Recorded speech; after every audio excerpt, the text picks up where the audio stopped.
নমস্কার বন্ধুরা, আমি শর্মিষ্ঠার কিচেনে সবাইকে স্বাগত। আজকে আমি আপনাদের সঙ্গে একটা দুর্দান্ত রেসিপি শেয়ার করব। থোড়, সেটা হবে চিংড়ি মাছ আর নারকেল দিয়ে। এর টেস্ট হবে একদম অসাধারণ। আর ভিডিওটা আপনারা প্রথম থেকে শেষ পর্যন্ত অবশ্যই দেখবেন। চলুন দেখে নিই কীভাবে বানাই। থোড় চিংড়ির জন্য আমি এখানে থোড়টাকে কেটে নিয়ে ধুয়ে পরিষ্কার করে গরম জলে সিদ্ধ করে নিয়েছি একটু নুন দিয়ে। তারপর আমি হাত দিয়ে চটকে জলটা ফেলে নিয়েছি। আর এখানে আমি চিংড়ি মাছ নিয়ে নিয়েছি। চিংড়ি মাছগুলোকে খোসা ছাড়িয়ে শিরা ফেলে আমি ধুয়ে নিয়েছি। আর এখানে আমি নিয়ে নিয়েছি 4টে কাঁচা লঙ্কা, হাফ ইঞ্চির থেকেও কম একটু আদা, আর একটা বড় সাইজের টমেটো, আর কিছু নারকেল আছে। এগুলো আদা, টমেটো আর কাঁচা লঙ্কাটা আমি মিক্সিতে একসঙ্গে পেস্ট করে নেব। আর এটা আছে নারকেলটাকেও আমি আলাদাভাবে মিক্সিতে পেস্ট করে নেব। আর এখানে আছে কাঁচা ছোলাটা আমি 1 ঘন্টা আগে জল দিয়ে ভিজিয়ে নিয়েছি। আর এখানে আছে ফোড়নের জন্য নিয়েছি গোটা জিরে, 2টো শুকনো লঙ্কাকে অর্ধেক করে নিয়েছি, ছোট এলাচ, দারচিনি আর লবঙ্গ আছে। এবার আমি চিংড়ি মাছের মধ্যে নুন আর হলুদ মাখিয়ে নেব।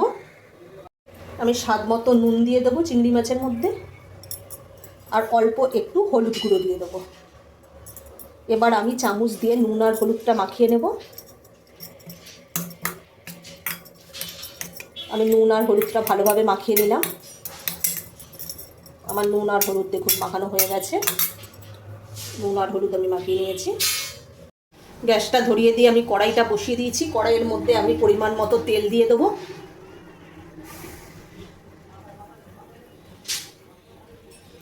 এবার আমি ভালো করে তেলটা গরম করে চিংড়ি মাছটা আমি ভেজে নেব। তেলটা ভালোভাবে গরম হয়ে গেছে। এবার আমি অল্প অল্প করে দিয়ে চিংড়ি মাছগুলো ভেজে নেব।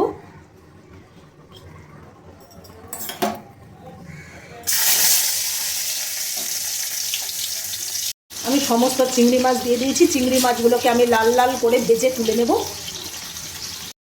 চিংড়ি মাছগুলো ভাজা হয়ে গেছে, আমি তুলে নিয়েছি। মশলা আর নারকেলটা মিক্সিতে পেস্ট করা হয়ে গেছে। চিংড়ি মাছ ভাজার তেলের মধ্যেই আমি ফোড়ন দিয়ে দেবো। ফোড়নটাকে আমি একটু ভালো করে ভেজে নেব।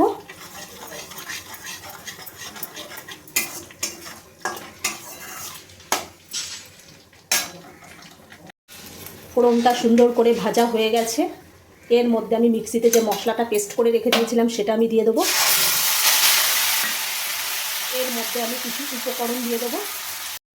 মশলার মধ্যে আমি স্বাদ মতো নুন দিয়ে দেবো। আমি নুন দিয়ে দিলাম। 1 চামচ আমি হলুদ গুঁড়ো দিয়ে দেবো। 1 চামচ আমি ধনে গুঁড়ো দিয়ে দিলাম। আর 1 চামচ আমি গরম মশলা গুঁড়ো দিয়ে দিলাম। আর 1 চামচ আমি জিরে গুঁড়ো দিয়ে দিলাম। এবার আমি মশলাটাকে ভালোভাবে কষিয়ে নেব। এর মধ্যে যে ছোলাটা আমি ভিজিয়ে রেখে দিয়েছিলাম কাঁচা ছোলা, সেটাও আমি দিয়ে দেবো। তাহলে ছোলাটাও সিদ্ধ হয়ে যাবে। এবার আমি ভালো করে মশলাটাকে কষিয়ে নেব।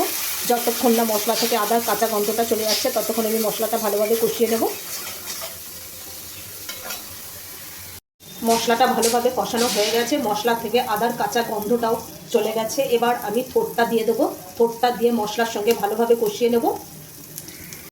এবার আমি থোড়টা দিয়ে দেবো।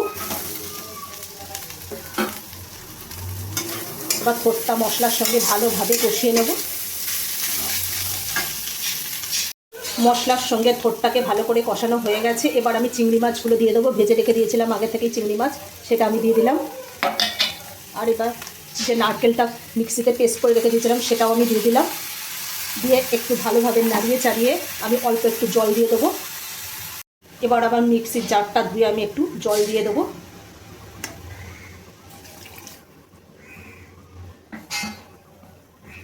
এবার আমি ভালো করে নাড়িয়ে নেব।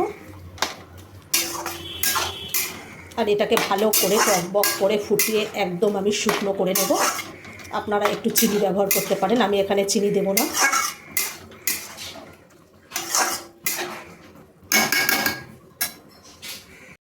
আমি জলটা একেবারে শুকিয়ে নিয়েছি, দেখুন একদম শুকনো হয়ে গেছে, একেবারে রেডি হয়ে গেছে। চিংড়ি মাছ দিয়ে থোড়ের ঘন্ট একেবারে রেডি। এবার আমি নামিয়ে নেব। তার আগে আমি এখানে 1 চামচ ঘি দিয়ে দেব। আমি এখানে 1 চামচ ঘি দিয়ে দিলাম। এবার ঘি দিয়ে ভালো করে নাড়িয়ে চাড়িয়ে আমি নামিয়ে নেব। চিংড়ি মাছ দিয়ে থোড়ের ঘন্ট পরিবেশনের জন্য একেবারে রেডি। আর আপনারা একবার অবশ্যই এইভাবে চিংড়ি মাছ দিয়ে থোড়ের ঘন্ট বানিয়ে খেয়ে দেখবেন, একেবারে অসাধারণ। গরম ভাতের সাথে কোনো কথাই হবে না। আপনারা একবার অবশ্যই এইভাবে বাড়িতে বানিয়ে খেয়ে দেখুন। ভিডিওটা ভালো লাগলে লাইক, কমেন্ট, শেয়ার এবং সাবস্ক্রাইব করতে ভুলবেন না।